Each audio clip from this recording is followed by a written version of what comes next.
सबसे पहले एहतसाब तो ये नेशनल असेंबली के सेक्रेटरी एडमन और ये जो इन्होंने नाजायज भर्तियाँ की हैं, मैं ऐवान पे सबसे पहला एहतसाब इनका करूँगा और इनके हवाले से बासपुरस करूँगा कि ये पाकिस्तान में टैलेंट का कहत हो गया, अफसरान की कहत हो गई कि ये 11वां दफ़ा किसी आदमी को आप सेक्रेटरी के लिए एक्सटेंशन दे रहे हैं।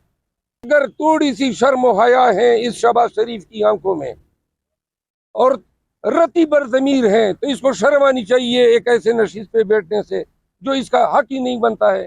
इनको इल्म है नवाज शरीफ अपनी सीट लाहौर की हारा हुआ है, मरियम नवाज जो नॉमिनेट हो गई है वजीर आला पंजाब, वो अपनी सीट हारी हुई है। आवा बिगड़ा हुआ है। 80 नेशनल असेंबली की सीटें इन्होंने चोरी की हैं। जो जराइम आईजी इस्लामाबाद ने किए हैं उनकी सजा उम्र कैद बनती है। पाकिस्तान के शहरियों और बिलखसूस इस्लामाबाद के फेड जैसे पोस्ट सेक्टर में मैं खुद सुप्रीम कोर्ट का वकील हूँ, मुंतखब एमएनए हूँ, लेकिन जिस दहशतगर्दाना तरीके से पुलिस ने इर्तिकाब जुर्म किया है, इस पे अदालत ने भी अफसोस का इजहार किया और हुक्म सादिर किया कि अगर मेरा कुक आज वापस नहीं आता है तो फिर पुलिस के आला हुकाम एसएसपी सिटी एसएसपी ऑपरेशन अदालत में खुद पेश होंगे और साथ ही पर्चा न दर्ज करने पर एसएचओ मारगला को कल 10 बजे अदालत में तलब किया है। ये जराइम है, आपके मातात एसएसपी ऑपरेशन और एसएसपी सिटी को भुगतना होगा। दूसरा, मैं ये पाशगाफ अल्फाज में ऐलान करता हूँ, मेरी ज़ात को कुछ हुआ या मैं इस्लामाबाद से अगवा हुआ तो इसकी जिम्मेदारी आईजी इस्लामाबाद पर होगी, क्योंकि ये वाज़े तौर पर ये अटेम्प्ट कर चुका है। मैं इस मामले को नेशनल असेंबली में भी उठाऊंगा, इस मामले को मंतकी अंजाम तक पहुंचाऊंगा। दूसरा, आज शाहरियार अफरीदी और शानदाना गुलजार के केसेस में तवीनी अदालत की कार्रवाई है। इंशाल्लाह इन केसेस की पैरवी के लिए भी मैं अदालत की मुआविनत करूंगा, क्योंकि वो केसेस मैंने दायर किए थे। वही फार्म 47 में जेलसाजी करके इनको हराने की कोशिश की गई है। आज मुकदमा हमारा फिक्स है, हम तवक्को रखते हैं कि इनके केस में भी इंसाफ होगा। साहब बताइएगा कि रात को दुआ खैर होगी पीडीएम 2 की, कैसे समझते हैं कि ये मुल्क कैसे चलाएंगे पीडीएम 2 आपके पार्लियामेंट? जिस तरह इन्होंने पहले चलाया 16 महीने और जो अभी तक चला रहे हैं उनके गमाश्ते केयरटेकर बन के, तो लिहाजा अगर जो नजर आ रहा है सारी जल्दसाजी नताइज में इन चोरों को लाने के लिए की गई है, और अगर ये हुकूमत चला सकते हैं या इनमें अहलियत है तो 6 महीनों में वादे हो जाएगा कौम को गिरफ्त में लेने जा रही है। के बाद कल पार्लियामेंट गए आपका, क्योंकि पहली बार पार्लियामेंट का सफर है, इस वाले से क्या?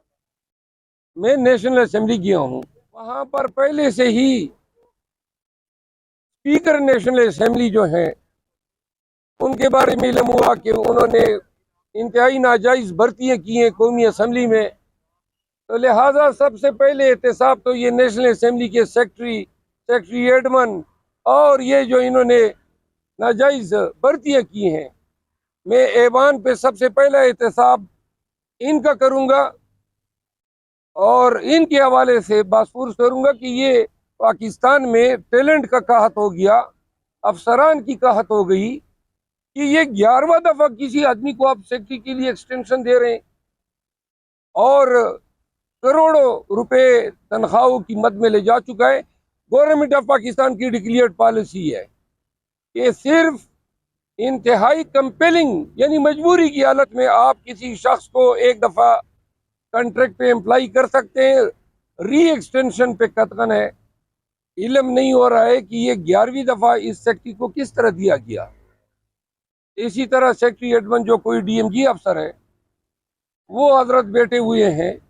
तो लिहाजा सबसे पहले इनकाउंटर जो हुआ वो भी ऐसे लोगों से हुआ जो कानून साजी कर रहे हैं, खुद कानून के मनाफी ये अपने मनासिब पे बैठे हुए हैं। सर, रात शहबाज शरीफ ने कहा है कि अगर आज़ाद उम्मीदवार हुकूमत बनाते हैं, उनके नंबर पूरे हैं, तो हम उनको ऐवान में वेलकम भी करेंगे और मुबारकबाद भी देंगे। हमारे नंबर तो पूरे हैं, बस ये जो इन्होंने फॉर्म 47 में जेलसाजी करके हमारे नंबर छीने हैं ये हमें वापस कर दें। अगर थोड़ी सी शर्म हया है इस शहबाज शरीफ की आंखों में और रती बर ज़मीर है तो इसको शर्म आनी चाहिए एक ऐसे नशीस पे बैठने से जो इसका हक ही नहीं बनता है। इनको इल्म है नवाज शरीफ अपनी सीट लाहौर की हारा हुआ है, मरियम नवाज जो नॉमिनेट हो गई है वजीर आला पंजाब वो अपनी सीट हारी हुई है। आवा बिगड़ा हुआ है। 80 नेशनल असेंबली की सीटें इन्होंने चोरी की है और वो भी पहले फॉर्म 45 पुराने ज़माने में या आज इस इलेक्शन से कबल फॉर्म 45 जो था वो टेम्पर हुआ करता था। अब इस दफ़ा ये क्यों नहीं हुआ? नंबर 1, नवाज शरीफ को ये बताना था कि अवाम ने आपकी ये हैसियत कर दी है, और दूसरा अगर पोलिंग स्टेशनों पे ये ड्रामा होता तो मुल्क भर में लॉ एंड ऑर्डर के मसले होते। तो प्लान बी के तहत इन्होंने फॉर्म 47 जो है उसको टेम्पर कर दिया। फरोज साहब, क्या पीटीआई सरप्राइज दे सकती है वज़ीर-ए-आज़म की जब वोटिंग होगी? उमर अयूब साहब बन जाएंगे वज़ीर-ए-आज़म? मेरे इताद के मुताबिक 21 लगभग हल्के कौमी असम्बली के वो इलेक्शन कमीशन और हाई कोर्ट से स्टे हो चुके हैं। अगर 50 के लगभग हल्के स्टे हो जाते हैं तो ये हुकूमत किस तरह बनाएंगे? इस तरह सूबाई असम्बली की उनकी सीटें स्टे होंगी तो रिजर्व उनकी कहाँ से आएंगी? लिहाजा उनका हुकूमत बनाने का जो हदफ है वो पूरा नहीं हो रहा है।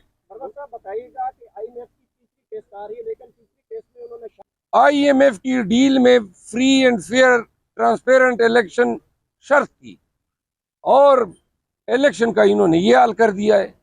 तो लिहाजा पाकिस्तान तहरीक इंसाफ पहले हमने कोऑपरेट किया था, इंशाल्लाह कोर कमेटी इस पे डिस्कस करेगी, खान साहब से हम इस पे बात करेंगे और एक क्लियर कट मौकफ के साथ आएंगे। अगर आप